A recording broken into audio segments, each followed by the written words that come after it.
Welcome to the Audio Description Narrators of America Know Your Narrator series bonus episode. Today, we're very pleased and honored to have both Satauna Howery and Chris Snyder in a panel discussion about not necessarily audio description, but entertainment access as far as voice talents are concerned. I'm William Chip Beeman, CEO of Nighthawk Digital Entertainment Group, and you're listening to the Audio Description Narrators of America Know Your Narrator series Beyond Your Narrator episode. Thanks so much for joining us. Thanks for having us. Indeed. Satauna, thank you for being here. And Chris, thank you for being here. Satauna, let's start with you. I'd love to start by asking you a question about your experience with accessibility as far as being a talent goes. Can you give maybe a brief overview or maybe a specific instance that comes to mind? I think for me, I primarily work out of my home studio.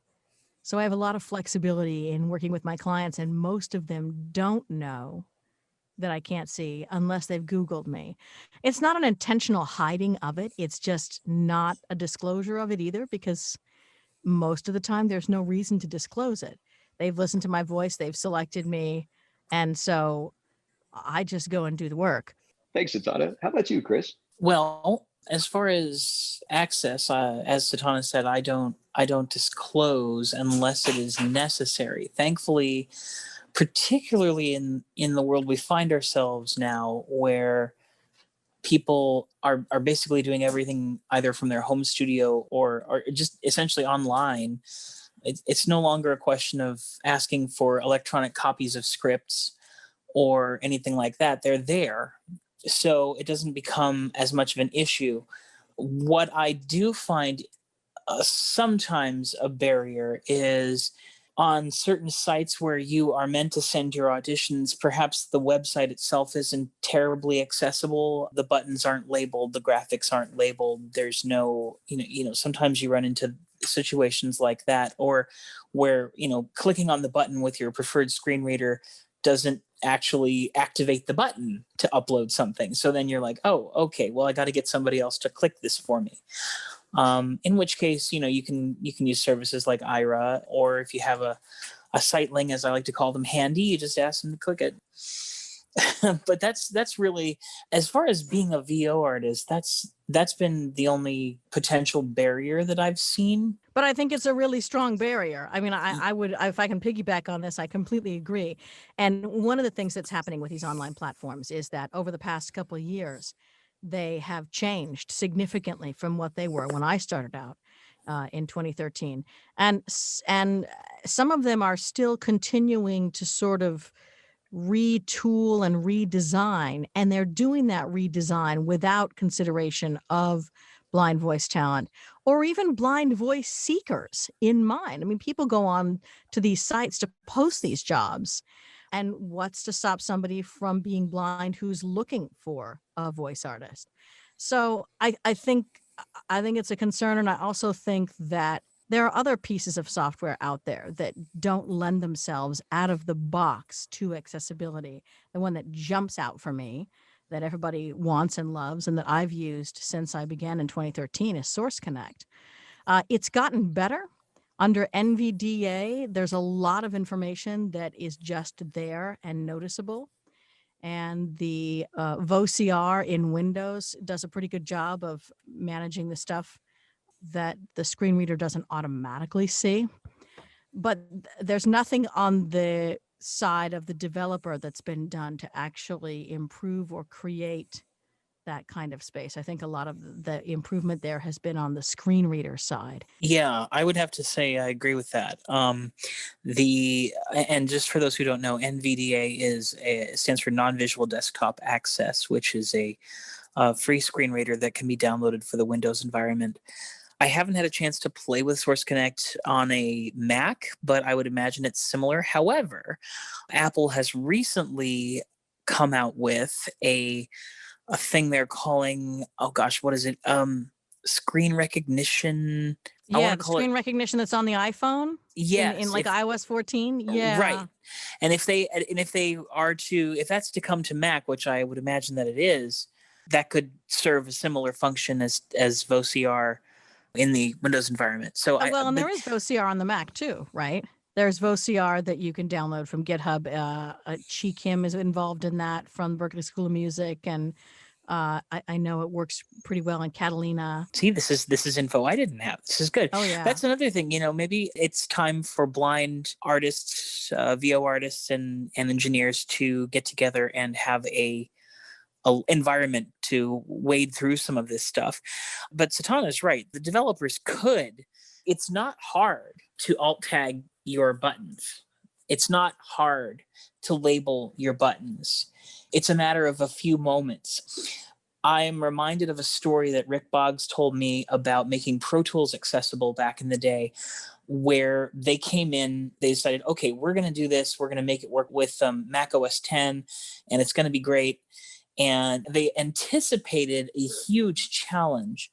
But Slough Hallaton, who is a blind audio engineer, very accomplished studio producer, went to the folks at, I think it was DigiDesign still back then, not Avid, and said, this is what's not labeled. This is what's happening.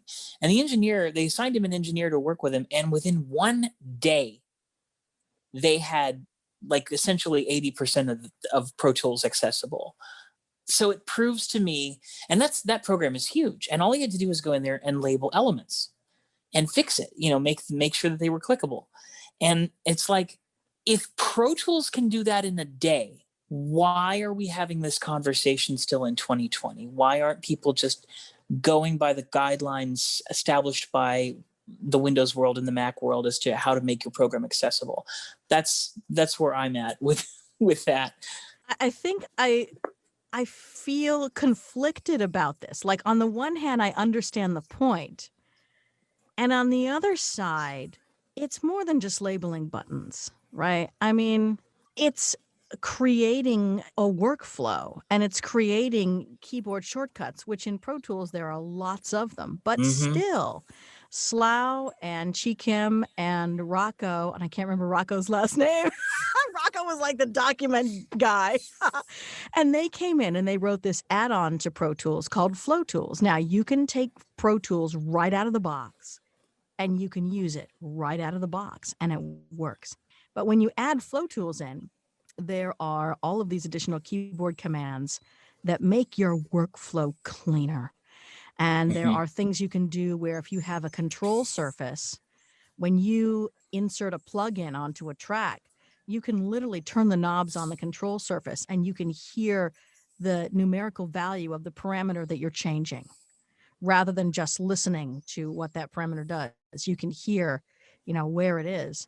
And all of these workflow things that came into being, little things like when your track is armed, there's a little beep. And when it's unarmed, there's a like a double beep. Just all of these workflow things that sighted people, I think, would take for granted that Slough and Chi and Rocco created, and that they still create. Now, I want to point this out, and I point this out because A, it's bigger than just labeling buttons, but B, when they created Flow Tools, what they also did was they gave it to the community. There's no charge for Flow Tools. Anybody can go get it.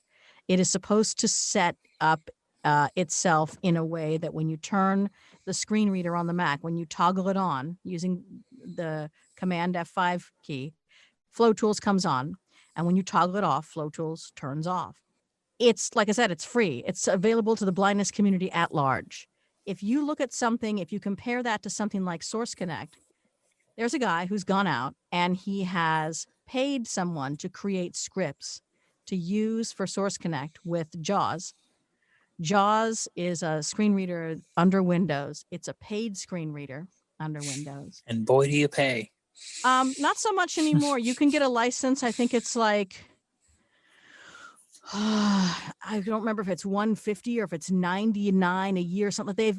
They've changed how the home licenses are done. So yes, it used to be like $800, $1,000 just for the screen reader. It's significantly cheaper than that these days. But the point is, you have to pay for the screen reader. Then you're paying for Source Connect, the license. You've had to pay for the Windows operating system. Now, in addition, you've gone and you've paid for somebody to make JAWS work with Source Connect. And it only works for that particular version until they update JAWS or until Windows changes or until Source Connect changes. It's a workaround that doesn't work so well if something changes, and without the developer coming in and actively participating in the accessibility process, it's a kludgy workaround. The beautiful thing about Flow Tools is even if Flow Tools blows up tomorrow, you can just turn it off and still use Pro Tools, like I said, out of the box. So I just want to acknowledge Avid's commitment to accessibility outside of somebody else coming in. And I also want to point out that the JAWS scripts that were made for Source Connect are for one person. He's not giving them to the blindness community. He's not handing them out. He had them made for him. And Source Connect, it's just such a valuable, useful piece of software. And it's way, way, way teeny tinier than Pro Tools.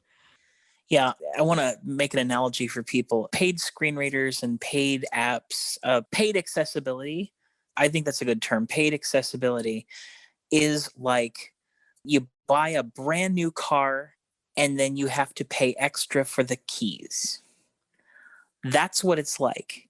You've bought this brand new car. It's great. It's got all the bells and whistles. You love it. But in order to start it, you have to buy a key on top of buying the car. And that bugs me just on a visceral level.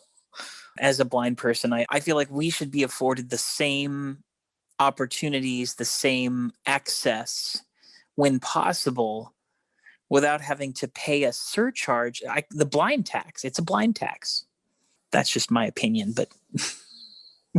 Let me jump in by taking that analogy of the keys that you have to pay for and apply that to something else that both of you have implied as far as the barriers go. We've discussed the technology and the additional costs, the blind tax. I'm curious if all of these things also relate to, beyond the technology, the culture. That there seems to be a subtext here that there are people that are creating technology in the entertainment industry who hire blind talent or who hire talent that are not aware that there's an education that's needed to be included here. Could either of you address that, Satauna? I think it's a bit of a double-edged sword. On the one hand, working from home, part of what I love about this industry is that I don't have to say it. I get to choose, and that provides a certain level of control. I can kind of control that shock and awe value. Every now and then I'll get someone who will contact me and they'll say, hey, I Googled you and I noticed that you're blind. Is there anything I can do to make this easier for you? What can I do? And wow, that's exciting. So it's a tough one. Like I said, I don't hide it. So if you looked at my social media, if you Googled me, you would see it, but I don't directly state it. In terms of the education of it, though, I also just don't think that sighted people are aware of the impact. I went to a voiceover conference recently where I had pointed out that I couldn't see, and somebody asked me, well, how does that affect you as a voice actor? Like, people have no idea. And yet, so you get some people that will ask that question, but much of the time you just get, well, how do you read your scripts? Oh, you must be memorizing. You must do short scripts and you just have to memorize them, right? Or you get the myth of, and this one particularly I think is a concern for more than voice talent, it's a broader concern for engineers. You get the myth of you have to have your own environment. It must work well for you because you're in your own space and you've set it up to work for you. So this idea that if you were to come into my studio, the accommodations I would have to make might just be too difficult. But if you're in your own space, it's perfectly okay. And I know Chris can speak to that as well. Yeah, I'm in the position of being both an engineer and a VO artist. And I find that it's much more on the engineering side, much more on the behind the scenes, the post-production side of things, whether that's audiobooks or dramas or post-production for TV or whatever it is.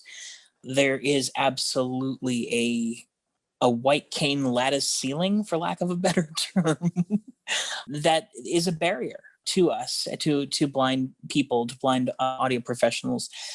And a lot of that has to do with allowing us near their precious multi-thousands dollar technology without understanding how it is that we use it. And nowadays, especially, back in the early aughts, there was Outspoken, which was an add-on screen reader for Apple that you had to install on the computer. Nowadays, of course, it's all built in from the get-go. We don't have to do anything. We can literally just hit Command F5, turn on VoiceOver on any Apple computer, and voila, there you go. As Satauna said, Flow Tools does make things easier, but it's not required. So I can literally work in any studio that has Pro Tools, and several that don't, for that matter, because there are accessibility options available for other things. But a lot of the people who do the hiring aren't going to see that. They're going to see a guy walk in with his guide dog and go, holy crap, are you kidding me? You can't do this. I actually had somebody speak with me on the phone. I was interviewing for a job as an audiobook editor, and that person was very gung-ho about my resume and said, oh my gosh, this is so impressive. Can we meet? Let's get started. And I said, great. May I have an electronic copy of the script we're going to be using? And they said, why? And I said, because I'm going to need to be able to read it off my Braille display. And the next words out of their mouth were, oh no, this is impossible. You can't possibly do this job. I'm sorry. I'm a 2-time award winner for producing audio dramas. And I've produced thousands of hours of audio for television and film. And you're going to sit there and tell me I can't possibly edit and produce the audiobook you're doing? And it's that frustration of not even the question of, how are you going to do this? No, it's the assumption you can't. Yeah, that's just this automatic closing of the box. and for me, if I had been in, I think this comes up to, I've said multiple times, I don't hide my blindness, but I will say that there are instances where people will ask me questions, and I do feel a little bit like I'm dodging. Because like in Chris's scenario, I would have said something like, oh, well, I like to have my script up on the screen. It's just my workflow, and it's true. So my screen isn't a monitor. There are plenty of voice talent who put their DAW, their digital audio workstation, the thing they're using to record, they put that up on one side. They put the script up on the other side, and they just mouse between the two, because screens are big enough. Hey, man, I mean, we could be so cool that we could even have 2 screens connected to the computer at the same time. My husband's an IT guy, and he talks about this, that the people who are coming back into the office are not allowed more than 2 screens. It's like, okay, 2 screens. Wow. It's true. It's true. We had a guy at AudioWise who wanted he really wanted 2 screens to work from. And so we had to set up a station for him that has a screen which contained his scripts, and then the other one that had Pro Tools on it. Yeah. So it's a really doable thing, but I find that I would have said something like that to try and control the shock and awe. I wouldn't have told them over the phone. And I'm not suggesting that what Chris did was wrong. I'm suggesting that there's this sort of space where I think as a blind person, I have to think about how I'm going to sort of control that shock and awe, or what I'm going to do to accommodate the situation. It ends up falling to me to make the sighted person feel at ease. Whether it should or shouldn't, the reality is it ends up landing on my plate. And so my feeling is, to do that, I have to try and find ways to control it until I think they can handle it. And I think I would have done that. I think maybe I could have at least gotten in the door, and then they would have had to see me come in with my guide, and then maybe they would have had a little freak out. But at least, I was there, and it would be harder to make me leave. Yes. Right? And I could have, and I think the reason I didn't react that way, and upon hearing that, I wish I had, but it's that the interview had gone so well. Yeah. It was really like we seemed to be getting on well, and things were proceeding apace, and there were no weird vibes, and I misjudged the person. I thought that they were capable of dealing with it, and they weren't. Yeah, and I think that that's part of the point here, is that I've done that too, where I feel like it's going really well and I feel like I can say something, and it's always sort of it's Russian roulette. Yeah, it is. It is. Back when I first started this job, I had a client who wanted me to do several hours of e-learning that were financial scripts. and they were hiring multiple talent for this, and they had sent all of the other talent they had hired binders with all of the charts and graphs that they didn't want the talent to read just crossed out. And they were ready to send me a binder. I had to say, well, that's not going to work. And they got it. So what they ended up doing was both. They sent me the PDF electronic versions, but they also still sent me the binder. And that way I was able to sit with my husband, and I'm looking at my PDF and I'm sitting with him and he's got the binder. And I said, okay, this sentence ends here. And then I think that there's something that looks like it might be some kind of sidebar. Am I supposed to read that? And so he kind of helped me work through that, and we did it together. So, I mean, there are always ways around it too. And I think one of the things that blind people coming into this need to know is you need to know what your needs are, and you need to be able to effectively articulate them. This is not some kind of ADA accommodated, government sponsored 508, nobody's going to pay for your Braille display or whatever. So on the other side of it is, I do think that you have to know yourself and what you use and what you can manage. And I think one of the other things that happens for sighted people is they meet one blind person who may not have those answers, and thus they assume everybody else must be the same way. And that's where you get phrases like uncommonly fast Braille reader, because they ran into somebody who wasn't. And so it must be uncommon for those that are, or it must be difficult, or maybe your Braille display is too. I mean, I've heard blind people talk about maybe your Braille display is too loud, and I've never had this issue. Even try an Orbit someday. In front of a U87, I've never had this issue. Well, if you have an Orbit is this little 20 or 40 cell display, and it's the cells are mechanical, so they do definitely make a noise. But most Braille displays are piezoelectric, and they don't make nearly as much noise. You might hear the press of a button as I'm switching from one line to another, but generally speaking, there's not a lot of ruckus that goes on with a Braille display. It's not like listening to a Braille printer, a Braille embosser. Oh God. They actually, those are really loud. the Braille embossers, most of them actually have literally got acoustical baffling around them because they are so loud. They have their own booths. They do. They do. It's a giant thing with foam around them. This is such a great conversation. I'm curious about a dream world scenario, either culturally or technologically, that Satauna, let's start with you, that it just would make this work better.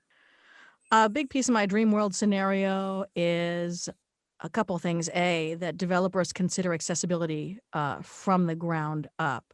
Roy, I noticed your latest email to me came from hey.com. And I believe Hey is also, they're the makers of Basecamp. Is that right? Uh-huh. And so they have an actual accessibility statement on their website. They acknowledge the web accessibility guidelines. They have clearly written out what they are doing thus far, what they plan to do in the future. They recognize it's not perfect and they're working on it. They also recognize the value of creating things that are easy navigationally, but also adding in keyboard shortcuts. Like, they've written all this stuff out. It's so cool. So, in my dream world, the accessibility is created from the ground up. And I can tell you, when it's not, it is so much harder to go back in and add it and rethink it. And then the other piece of my dream world is I want the services that involve people who are blind or affect people who are blind to actually hire people who are blind. I want more blind people doing audio description, voicing it, quality checking it, being involved in that process, and more companies acknowledging that, yes, we can, and yes, they should, and we should. Beyond that, I just want people to ask the questions. I think that there's this thing that the ADA has created. We're 30 years in. We still have huge unemployment rates. We're 30 years in, and there's this thing where when you go on a job interview, you can't ask a person with a disability how they're going to do the job. But they do all the time. But they do. But on the other hand, I feel like if I can't put you at ease about how I'm going to do it and you can't imagine it, we're at an impasse, So it's a struggle. And I think that's sort of a balance that everybody faces, regardless of what industry you're in, is, when do you say it? What do you say? How do you do it? And how do you straddle that line? I think that the conversation has to happen. It does.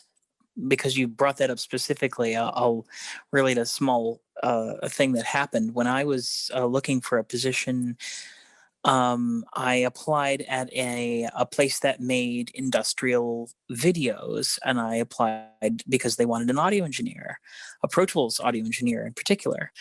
And I walked in there with my guide, and the guy was very polite, and he was like, "Oh," but you could tell it was really awkward for him. And I said, let's just deal with the elephant in the room. I said, ask me any questions you like. I'm here to try to put you in a position where you feel comfortable about hiring me.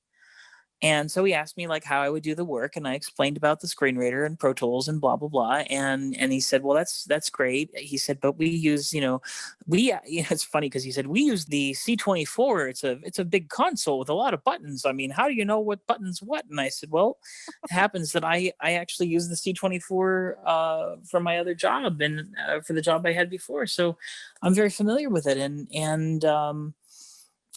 I know its capabilities quite well. So, and he said, I just don't know. I mean, he was so flustered. And I said, look, and at this point, I had been without a job for several years. And I said, out of desperation, I will work for you for free for 30 days.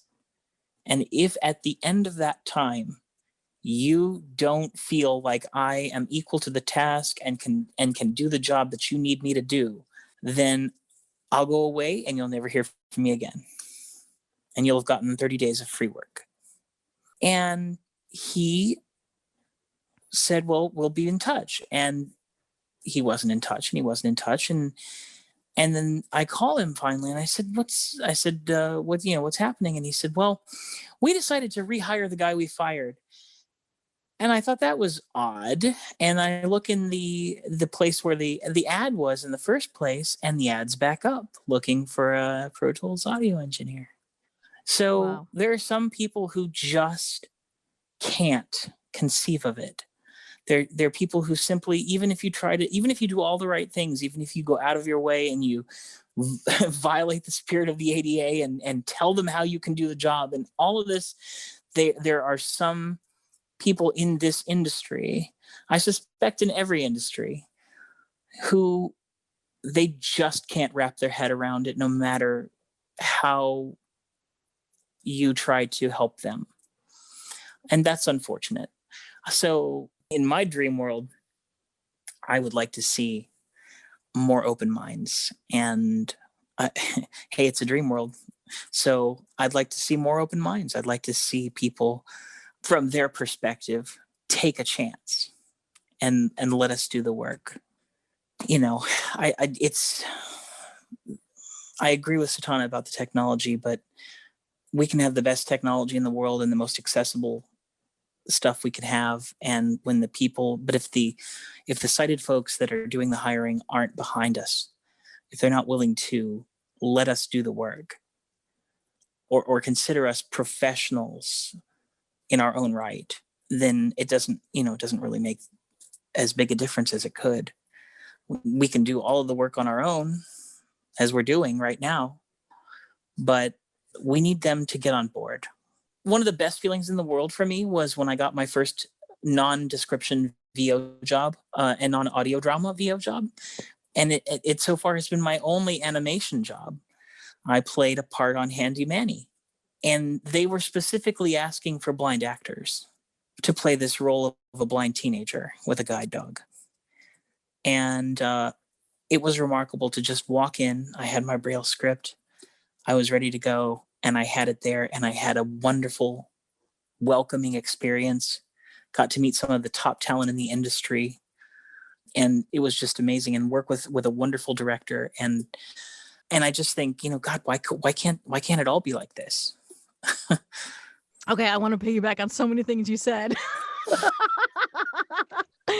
Okay, so your stint on Handy Manny made me think about how many auditions I see that go by where they're doing e-learning, where they're going to teach their employees about diversity and inclusion with people with disabilities, or organizations that help people with disabilities.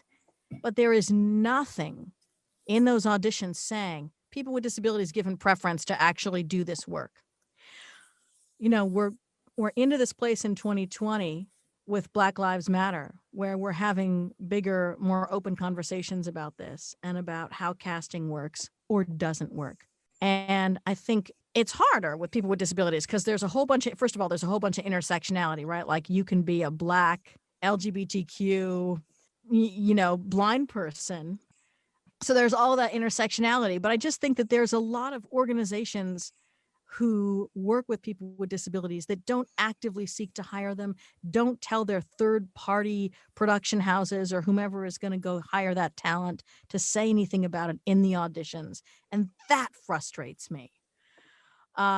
Certification. You were talking, Chris, about sighted people who are just not willing to give it a chance, even when we want to give them everything for free, right? There have been efforts recently to create a certification exam for audio description.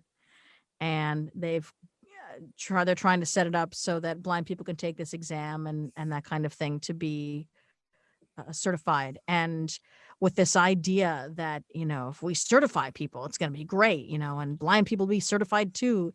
Yeah, there are plenty of blind people with college degrees and, higher education that still have trouble getting hired. It's not about the certification. I'm not saying that the certification ideas are terrible and that creating guidelines is a bad idea. I'm just saying that in the short term, it's not going to change the outcome for blind people who want to be employed doing audio description. It's not going to change anything. It's going to be a long time before that happens. And then the other thing is, Roy, you and I were in a conversation a couple weeks ago, and I forget exactly what you said, and I'll let the story be yours, actually. But something popped out at me, which was that there was a sighted person who was talking to you about how blind people do their work, what's the process, how would it work, kind of thing, what needed to happen. And this idea that we need sighted allies because sighted people talking to other sighted people allow those other sighted people to be curious. Whereas if I talk to a sighted person, the fact that that sighted person doesn't know the answer makes them uncomfortable. That's a good point. I'd love to ask both of you it's a perfect transition, what sighted allies can do. But to address that, Satauna, I wish we would have recorded that conversation. That would have been It was pretty great, right? It's really fun. One of the things that really strikes me about these conversations is the nuance. There are so many aspects of accessibility. Chris, earlier you said about taking a chance, but I'd love to see our culture get to the point where it's not taking a chance. It's just a given. It's not tokenism, that it's legitimate professional services being provided by legitimate professionals. And to bridge that gap, I'm curious, especially with our audience, we've got blind talents, we've got blind audience members, we've got sighted allies, we've got people who love audio description, who use it for cooking or driving, or they're tired of staring at Zoom screens all day with their eyes and they just want to enjoy an audio drama. And so there's a lot of aspects to audio description for all. And as a sighted ally, it's not your job to tell me what to do, but I'm curious if we could give you that,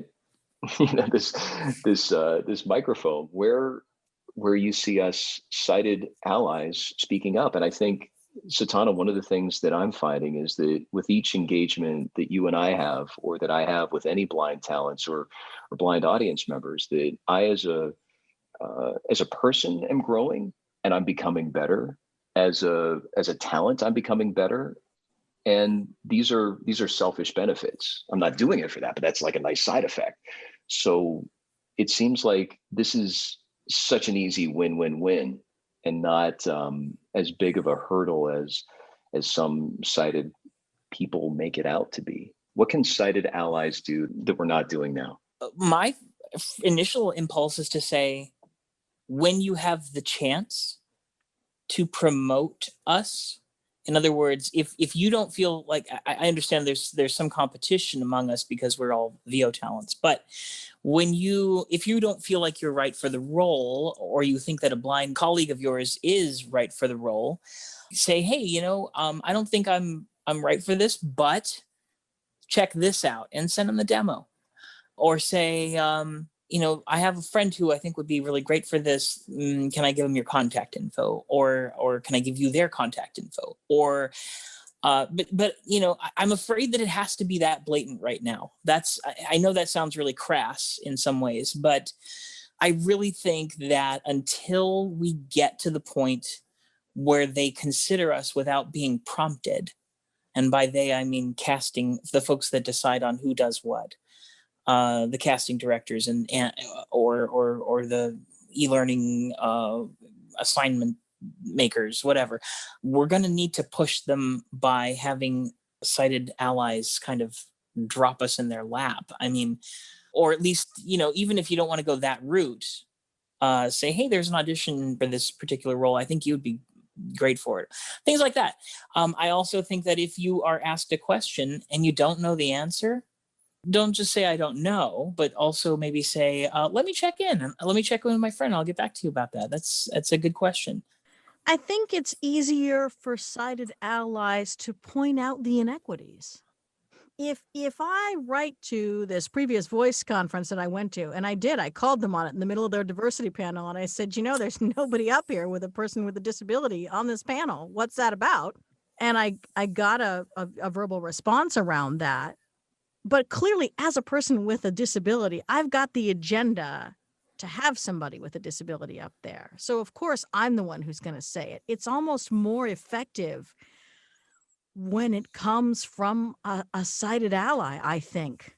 And again, I think that goes back to the discomfort people have. Oh, my gosh, the oversight. Whoops, we goofed. That's really uncomfortable. It's way easier to say it to you than it is to say it to me.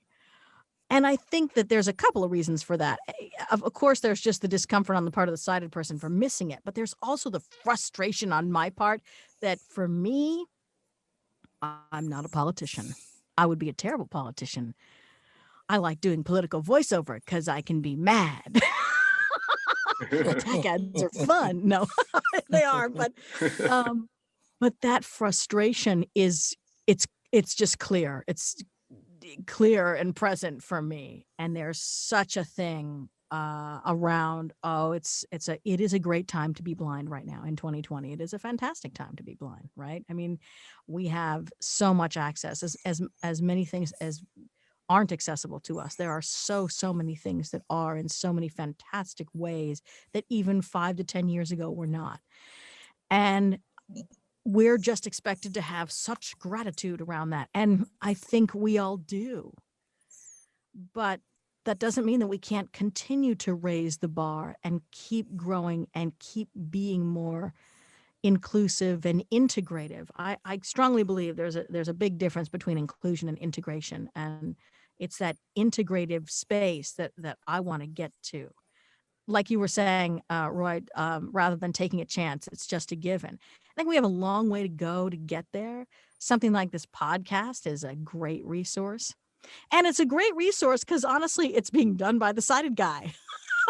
Yeah. If it's being done by the blind people, okay, you attract the blind audience, but how do you engage sighted people in it beyond just the inspirational side of it? You can do that as a sighted person, I think, because again, it just goes back to that comfort level. Tolerance is being invited to the dance. Inclusion is being asked to dance. Thanks for that. If we were to go back to what you said, Satauna, about pointing out the inequities, and Chris, if we took it just one step back, I'm going to share my personal experience that my career is built on relationships, and not necessarily relationships with those who make the decisions. Specifically, I've had opportunities to go to the dance, if I could use your metaphor, to go to these voiceover workouts where I met other voice talents. And, for decades, it's been doing these workouts week after week. And to your point, Satauna, the technology has changed that now these workouts are virtual. And when I think about the opportunities that I've had, yeah, they have come through an agent or a casting director or a producer. But inevitably, I'm going to look at least 7 out of 10 times that relationship came to me through another voice talent, that my opportunities came through voice talents who said, let me introduce you to my agent. Let me introduce you to this person who's doing this project.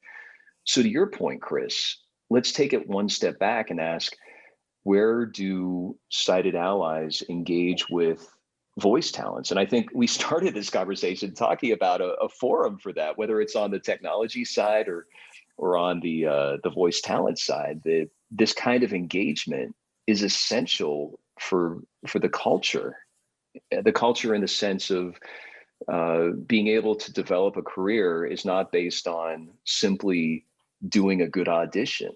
It's being at the right place at the right time with the right person to vouch for you. And that right person doesn't have to be a sighted person. I'm not suggesting sighted people are gatekeepers. I'm suggesting that there is a culture of relationships here that can lead to that. And I'm just fascinated by this conversation in general, but I'm curious about this particular aspect, that it sounds like that could be an angle. Certainly is. I think anybody who's been in this industry for any length of time understands that everything we do is, with the exception of the audition sites and stuff like that, everything we do is relationship based.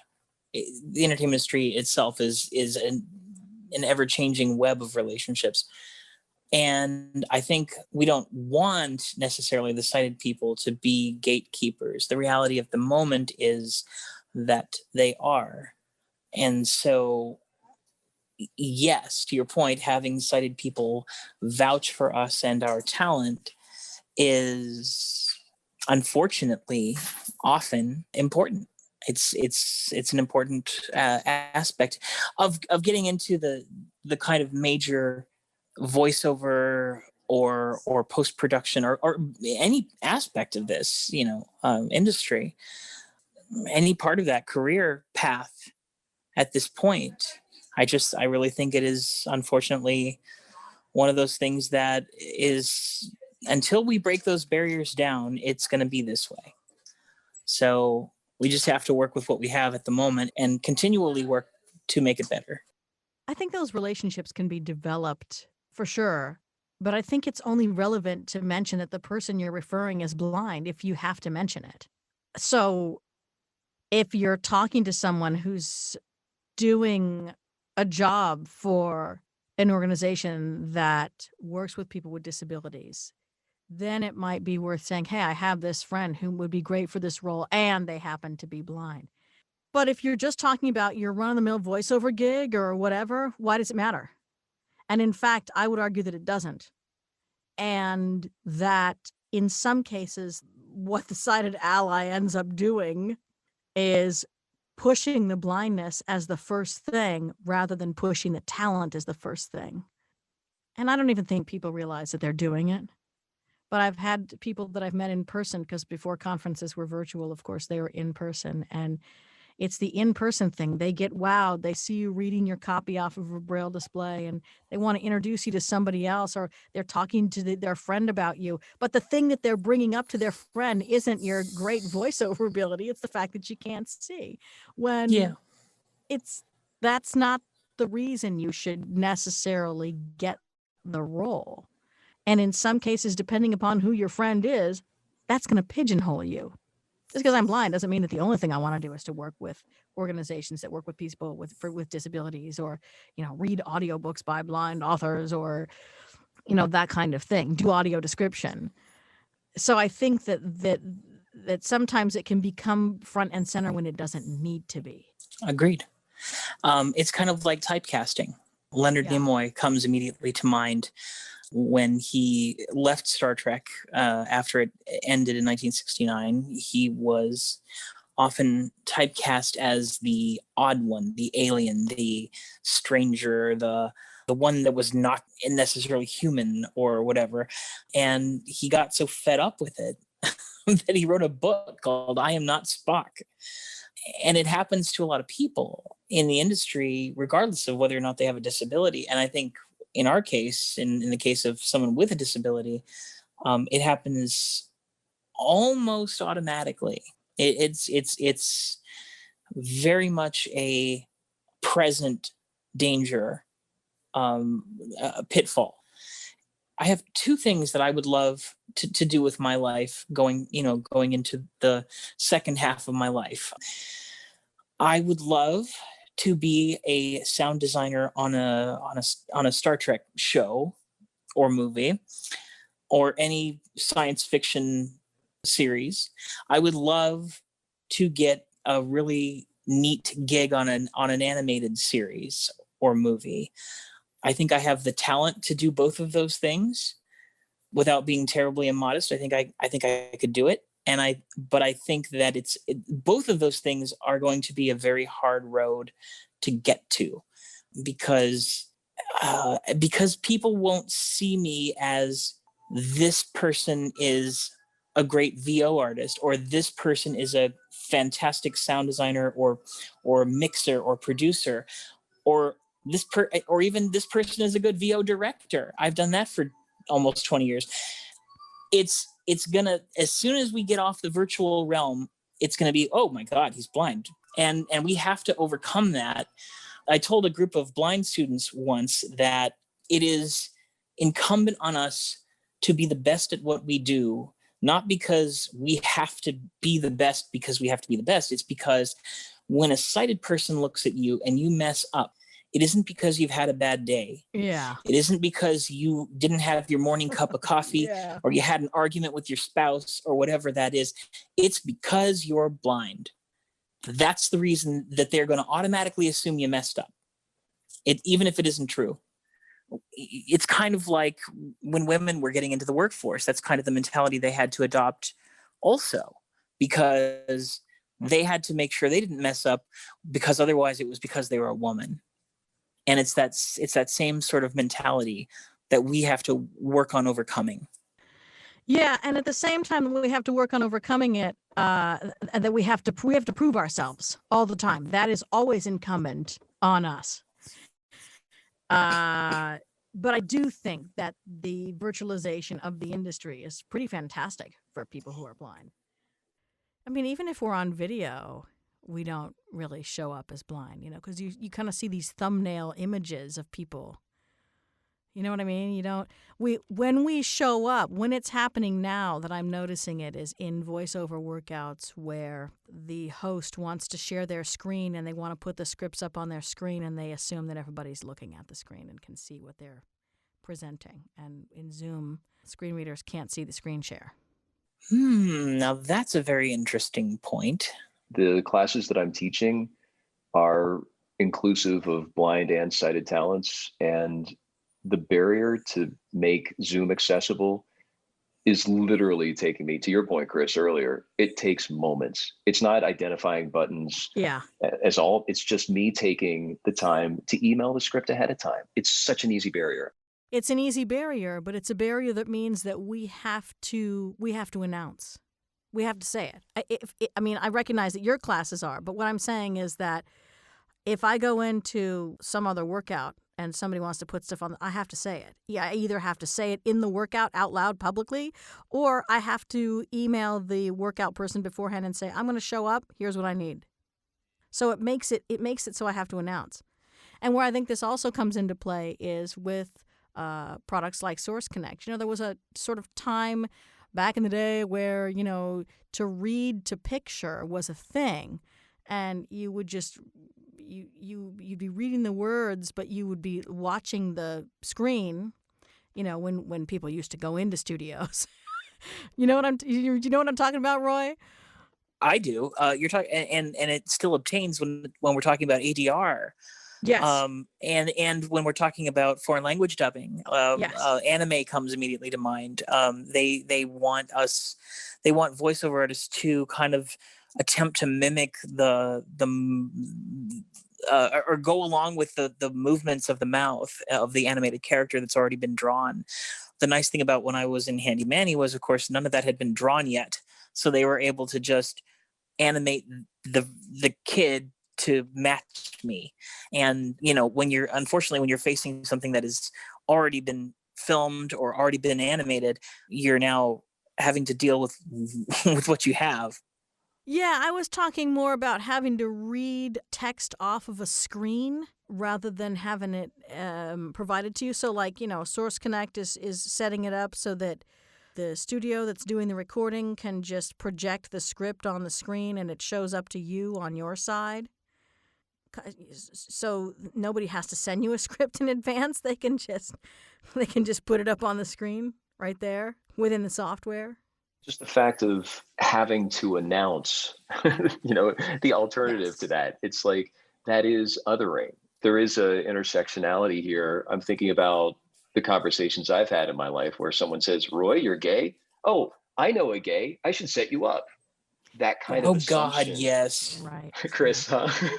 But it's that othering. It's that, oh, this is, back to the dance analogy or the key to the car, that these are the barriers that sighted people don't have. And it's that awareness that needs to be built up. And it, to your point earlier, Chris, I know it's not just as simple as labeling a few buttons, but in the majority of cases, as I think you and Satauna have suggested, these are not, obviously let's build the software so that it is inclusive from the beginning.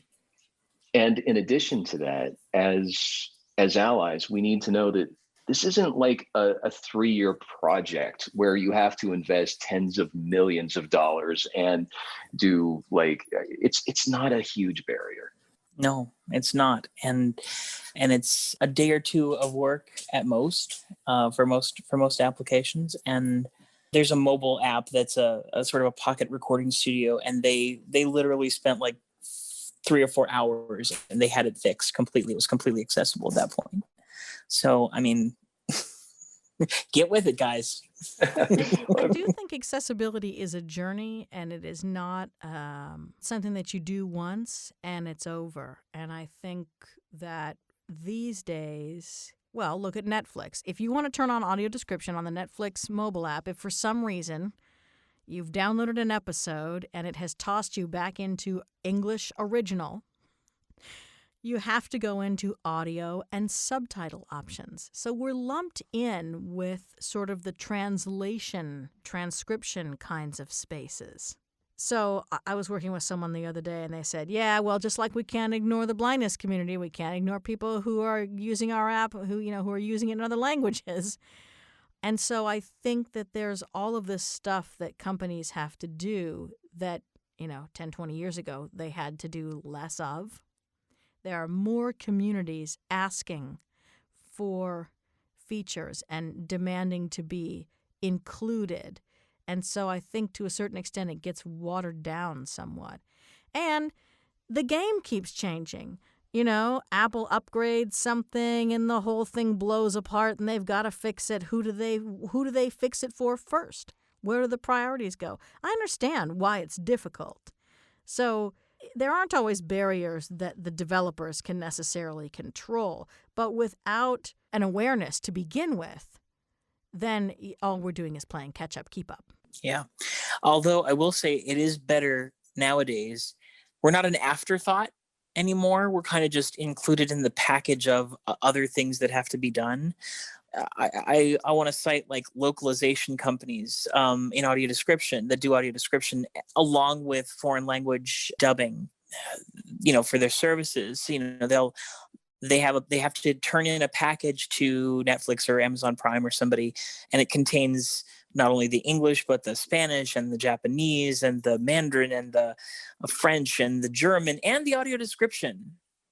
And we're now a part of that. And some people would say that we're that we're lumped in, and I think that's true. But I think personally, I'm happier to be lumped in with the other people that want inclusion than to be. It's like, oh, we did the captioning and we did the German and we did the, what was that other thing we had to? Oh yeah, the damn description. Oh, we forgot again.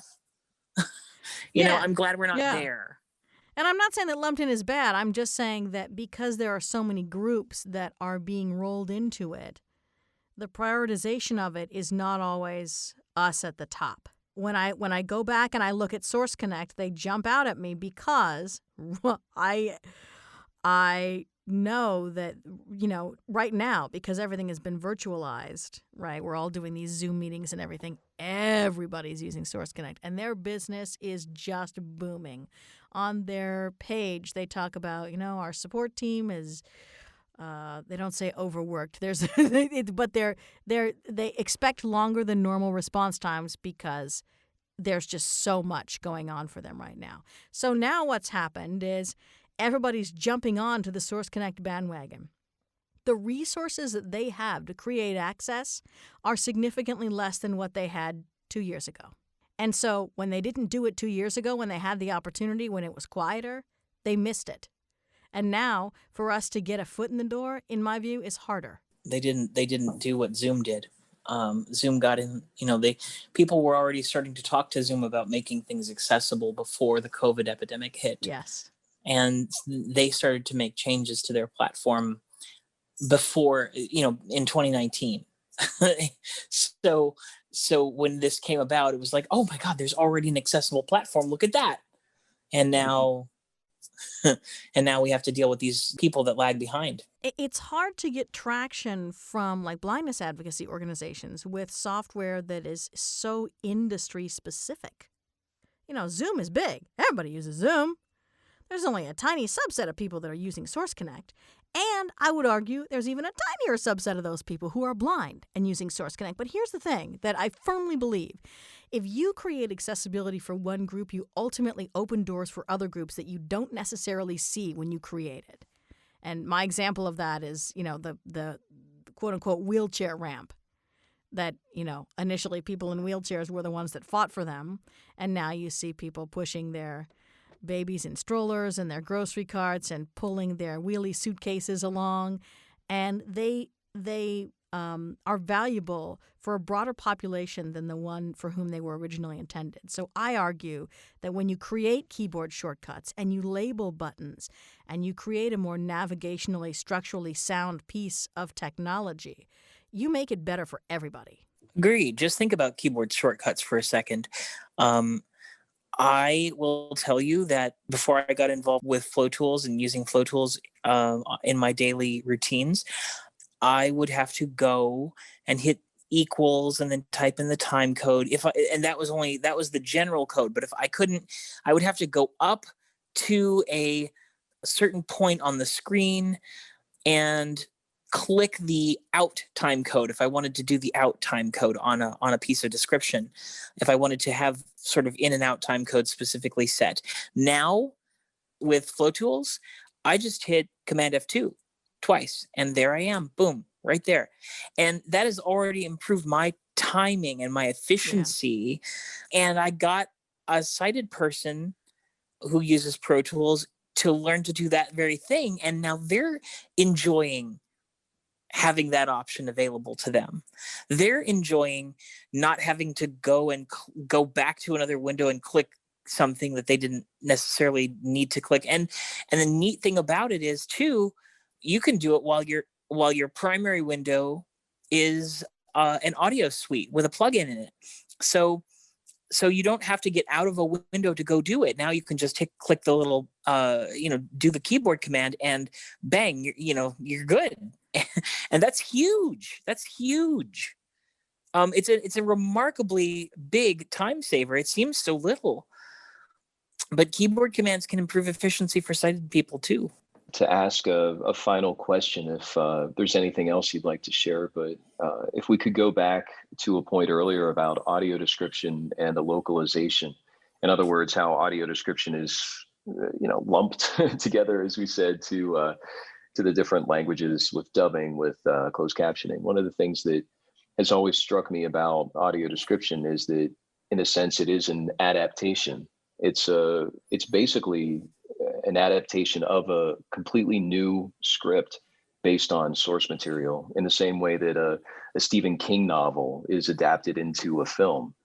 Ironically, that Stephen King novel should be adapted into an audio description script, which is read by a blind person. But that's just another nuance, that kind of false comparison of a transcription or a translation versus a wholly created script that's used to bring the visuals to life for our audiences. It's that takes, I think, a level of creativity and art that that both of you are involved with, And a lot of time. Yeah, which usually is ironically the very time when there is no time left. It's that wait and hurry up effect. Hey, Chris, I'd love to wrap up with any final thoughts that you'd like to share. Anything else? And then I'll ask Satauna. I would say to the blind listeners, if you are interested in being a voiceover artist or an audio engineer or somebody in the post-production field or whatever, or if you're just interested in doing quality control for audio description or whatever the career is that you're interested in, I would say make friends with sighted allies and don't give up. Just keep pushing. I know, believe me, I know. I've been doing this sort of thing for almost 20 years now, and I understand how difficult it is to sometimes persevere, and sometimes you just feel like throwing in the towel and just giving up. But don't. You have as much right to be out there and doing this work as anybody else. And if some sighted gatekeeper tells you differently, they don't know what they're talking about. And to the sighted listeners, I would ask you, now that you've heard several instances in this podcast of very competent, very talented, very creative, blind people in whatever roles they wish to occupy or do occupy, advocate and help us get our foot in the door and do what you can to promote the idea that we have something valuable to contribute to whatever the field is that we're talking about. Roy is a perfect example of somebody who gets that and is doing their best to provide a space for us to self-advocate, and I think that's very valuable. My final thoughts for the blind listener would be, know your skills. What do you need to work on? You can read copy all day as a voice actor. If you do not know how to run a digital audio workstation and edit up your own auditions and edit up, a short 1 to 3 minute script, you've got a problem. Because so much of this work is done from your own space. So you need to have your own space. The people who fell apart in the pandemic were the people who did not have their own spaces. So your own home studio is a valuable, valuable thing. And that means you're going to spend money because it's not going to just happen. It is a business. Treat it like a business. It's so much fun to read the copy. It's the greatest part of it, but you have to know the technological side of it as well. And you have to be flexible, because one day, Skype is a terrible example in 2020, but, one day Skype works and the next day it blows up. And these things happen, they just do. Some Windows updates or JAWS updates or, something happens and suddenly you load up your computer and the world doesn't work the way you thought it did. So that flexibility is key. That troubleshooting ability is key. That technological side of it is key, and understanding that what you're doing as a business is incredibly valuable. And nobody should be hiring you just because you're blind. You still have to have the talent and the skill set to do the work and to do it in a timely fashion. This is a fast-moving, fast-paced industry that we're in. And ask for help. I think sometimes, maybe less so for people that have lost their sight at some point in their life, but for those of us who grew up blind, that independence word is a word that we hear over and over. We hear it from the teachers who are trying to teach us how to live in this sighted world. You need to be independent. And we hear it from sighted people who are so amazed that we're so independent, and isn't it great? And how we've overcome and we're independent. And sometimes that can mean that we think asking for help is not the thing to do. But man, particularly because this is a business, no business runs on its own. You get big enough at some point where you simply can't. You have to figure out tools and processes and find the people to work with that can be on your team and give you the help you need, whatever that help is. So do that. Okay, for sighted people, that's a lot. For sighted people, remember that blind is a broad term. There's blind, there's visually impaired, there's legally blind, there's visually challenged and sight impaired and sight loss. And oh boy, sight loss is the big one that everybody hears and that we hear the most, I think. My point with this is I'm a Braille user. I love my Braille. It works for me. But it's not the only way to read a voiceover script. And Pro Tools isn't the only way to have an accessible piece of software. And I'm not knocking Pro Tools over the head. They do a great job. I'm just saying that there are people who use large print. There are people who use Reaper. There are SoundForge and Logic users. And can they do the job? Ultimately, that's the thing. And that hopefully the person you're talking to is going to know what works for them, why it works for them, and what the best things that you can do to assist them are. And if you're confused, ask.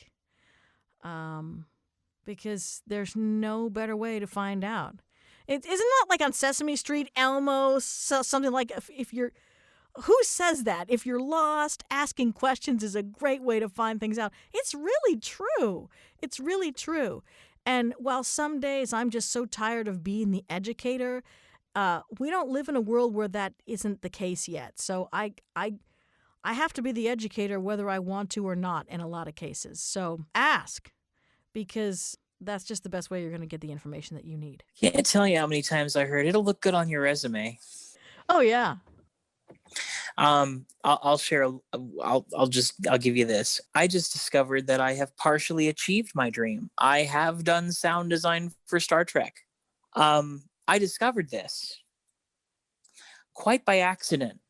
I was watching the new series, Lower Decks, and they have clearly downloaded the Star Trek sound effects repository, to which I contributed some of the sound effects that I've collected and some custom ones that I designed for fan fiction audio dramas of Star Trek. And some of my custom sound effects are being used in that show. Literally the ones that I made, that I thought, oh, this is what I need for this particular audio drama. I'm going to do this. They're using them. So am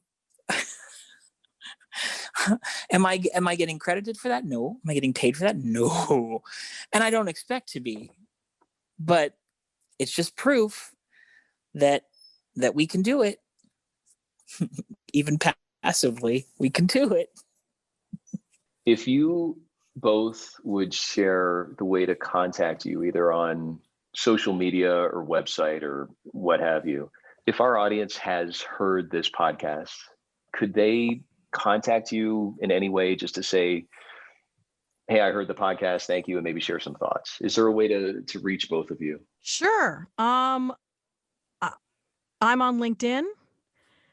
Just type in my name. Satauna is a weird name. Satauna. I guarantee you, if you type it into Google, Facebook, LinkedIn, you'll find it. You can also find my website at satauna.com. Or email me at info@satauna.com. I'm everywhere. Your Google search engine will show. Unfortunately, my name is all too common. But you can find me on Twitter at Renfro, RENFRO 92W. It's kind of an odd thing, but there it is. Or you can email me at Chris, CHRIS, at Chris-Snyder, SNYDER.com. Either of those will get my attention. I love that we've got the spectrum of access for finding you both. Thank you so much for everything that you've shared and the stories that you gave and the things that we can do, both as sighted and blind talents, as well as advocates. Really appreciate both of your time. Thank you. Thanks for having us. Thanks for putting this on, Roy. This was great.